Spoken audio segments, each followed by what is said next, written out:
This week, part 2 of our exclusive interview with Tom O'Donohue, where he shares the one silver bullet question that he asks at every single sales appointment. Welcome back, and thank you for joining us for the continuation, actually the conclusion of our interview with Tom O'Donohue, which we shared the first part in last week. Now, this segment, he is going to give us one of the powerful questions that he asks at each and every single sales appointment, and some tips on how you can build your professional referral network in a very practical way.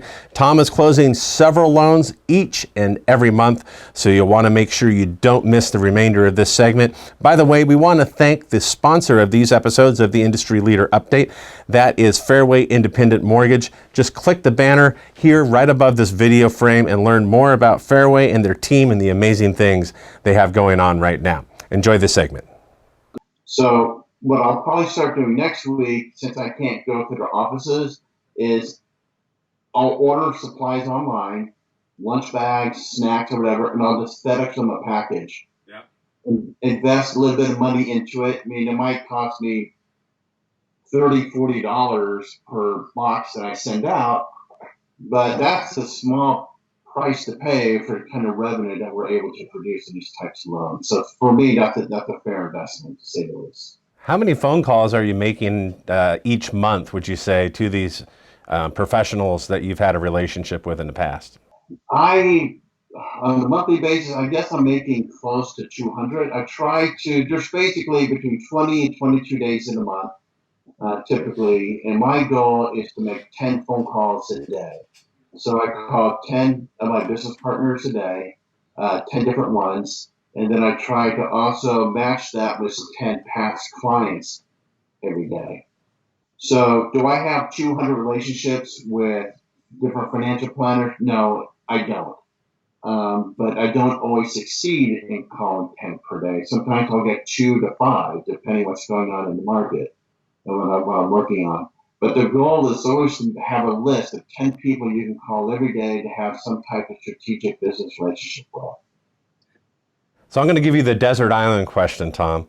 If there is one tool you could take with you, not one album, but one tool that you could take with you to succeed as a reverse mortgage professional, what would that be?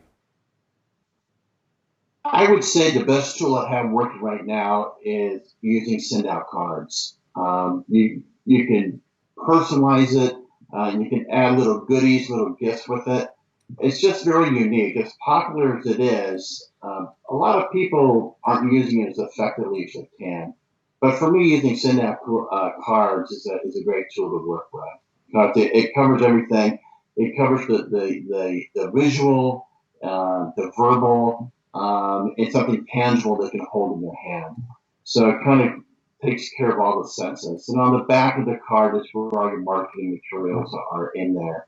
So it's been very successful for me. I highly recommend it. Using my CRM through SE is a huge plus. It lets me to contact my emails. It allows me to keep track of where my clients are if we need to readdress the reverse mortgage needs. So using the CRM through Sales Engine is a huge part of my toolbox as well. Well, I remember originating, if I didn't have a CRM, I would forget just about everything. Follow-ups, phone calls, 6 months from now I need to follow up. It's just too easy to forget. It's often said there's no silver bullet when it comes to succeeding or even in sales, but I think there is some validity in that term. So can you explain to us what your silver bullet is and how you employ it? Well, my silver bullet, I actually call it my platinum bullet, since it has more value than silver. And that's real simple when either using it on Zoom or face-to-face. To me, this question is my most valuable question. And that is simply after the basic pleasantries and introductions, I sit down and they're all looking at me because I try to do what I call come to Jesus meetings or come to Moses or come to Muhammad. We're all sitting around the table and they're all looking at me. The question I say is, why am I here? What's going on in your life that you think you want to do reverse loan? Where do you get this idea from? And then the key is to pause and shut up and just listen. And then that gives the borrowers the opportunity just to open up to say, the reason we want to do this, we just can't afford to do this, this, and this anymore. We can't afford a mortgage. Our medical bills are piling up. Medicaid, Medicare isn't enough to take care of what we need to do. And we can't even afford to put a new roof on the house.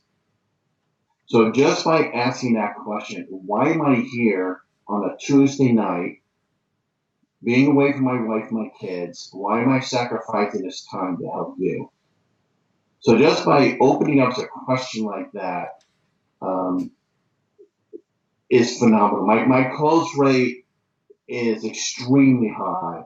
And I believe that magic question, that platinum bullet question to me is where I find the bulk of my success. When I've trained other loan officers in the industry to get into the business, they've all come back to me saying, it's that one question, Tom, that's really set me apart to start generating more business. So to me, that's why am I here? Yeah. That's to me my platinum bullet. Simple but powerful. It causes them to state their own need, because if they say it, it's true. If you say it, they're going to doubt you. Exactly. So by that way, then you start saying, how can I work this into your life? What's the reverse mortgage going to look like for you 6 months from now, a year from now, 10 years from now? How's this going to help you to achieve your goals? And then you start laying out what's available and what they can do. So we're seeing an uptick in business across the industry, but there are a few out there who are watching today, perhaps, who are struggling, just having a difficult time getting, in front of clients, whether it's remotely or getting loans funded or even in the pipeline. What would be your closing advice to those watching who are in that particular spot? I would just encourage them to remember why they got into the business to begin with. What was the fire in the belly that gets them up every day to do what they do? It is tough. I don't get loans every day. I do. I know better than average based on the reports that I read. But every day I get up and I look in the mirror and say, how can I serve others more before myself? How can I help change somebody's life? And without chasing dollars, because dollars always seem to run faster than I am, but by just chasing lives and seeing how I can have an impact, how can I become a difference maker in their life? Maybe I don't get the loan, but maybe I can set them up with a different source that can help them take care of another problem that they have and become a resource to them. But every morning you got to remember why you do what you do and let that drive you, because the market's going to change. If it's not going to be COVID-19, it's going to be something else. In Southern California, we have pretty big earthquakes. What's going to happen if you get a huge earthquake or a tsunami or something in your area of your country? How are you going to overcome that? You have to adapt. You can't be so stubborn in your ways that you can't be afraid to change, or you'll end up like Blockbuster, or you'll end up like some other company that wasn't willing to change. So I don't want to be a Blockbuster with reverse loans. So you just need to adapt and change your ways and tap into other people. I get calls from my competitors once or twice a week for tips on what to do. And I'm more than happy to help anybody that's looking for advice or counsel on what to do. Well, in doing that, you're helping not only them, but you're helping our industry, which full circle comes around and helps you as well. Right, because the more people that are getting reverse loans, the more popular it's becoming, that it just makes it more acceptable. It's not so much a stigma. I just remember the beginning when people would talk about reverse loans, it almost feels like you're almost doing a drug deal. They're almost whispering on what they wanted to. But now it's just a lot more popular, and people are just more open to listen to the concepts of it. So it's definitely come a long way since I first started 18 years ago. Well, Tom, thank you for joining us and during it's been allergy season over here in Northern California, so sniffle as we're talking, but we really appreciate the time that you not only invest in your clients, but that you've invested with the fellow reverse mortgage originators who are watching today. So again, thank you so much Folks, that concludes our episode with Tom O'Donohue. And if you would like to leave your questions for Tom, you can do that in the comment section, or just let us know what you thought about this segment. I hope you found great value in it. And you can share this video with other reverse mortgage professionals. That can be accomplished by using the social media buttons here on this page. If you're on YouTube, you can subscribe so you never miss an upcoming episode.